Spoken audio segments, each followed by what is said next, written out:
ఏడిఎంఎస్లో bike model అండి. ఇది bike model ఇంతవరకు మనకి ఇండియాలో బైక్స్ ఎవరు ఇంకా ఇంట్రొడ్యూస్ చేయలేదు. ఏడిఎంఎస్ తరపున మనమే ఇంట్రొడ్యూస్ చేస్తున్నాము. సో దీంట్లో కూడా మనకి రేంజ్ ఉంటుందండి. 100 కిలోమీటర్స్ 200 కిలోమీటర్ రేంజ్ ఉంటుంది. సేమ్ మనం స్కూటీలో ఏ విధంగా చూసుకున్నామో unbreakable, fire proof, water proof. మనకు దీంట్లో కూడా 100 కిలోమీటర్లు 200 కిలోమీటర్లు మైలేజ్ వస్తాయండి. ఇవి 1,10,000 నుంచి మనకి 1,17,000 రేంజ్లో ఉన్నాయండి. దీంట్లో మనకు కలర్స్ కూడా ఉన్నాయి. Black colour, red colour colours కూడా ఉన్నాయండి. దీంట్లో ఇంకో మోడల్ కూడా చూద్దాం మనం.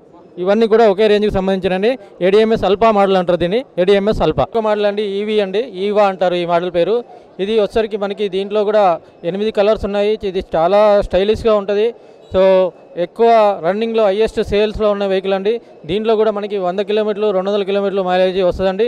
మీకు ప్రతి వెహికల్లో కూడా సేమ్ ఫీచర్స్ ఉంటాయండి. 100 కిలోమీటర్లు తీసుకోవచ్చు, 200 కిలోమీటర్లు తీసుకోవచ్చు.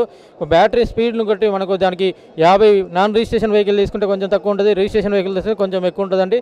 బ్యాటరీ మోటార్ని కూడా మనం ఎప్పటికప్పుడు అప్డేట్ చేసుకోవచ్చండి. దీంట్లో కూడా 8 కలర్స్ ఉంటాయండి. ఇంకో మోడల్ని చూద్దాం. ఇది 3వ మోడల్ అండి, లిజెండ్ అండి. ఇది కూడా మనకి 1,03,000లో దొరుకుతుంది. మైలేజ్ దీంట్లో కూడా 100 కిలోమీటర్లు 200 కిలోమీటర్లు వచ్చే మైలేజ్ 2 వెహికల్స్ ఉన్నాయండి. దీంట్లో కూడా మనకి ప్రతి వెహికల్లో కూడా 6 రకాల కలర్స్ ఉన్నాయండి. 6 కలర్స్ ఉన్నాయి ప్రతి దాంట్లో.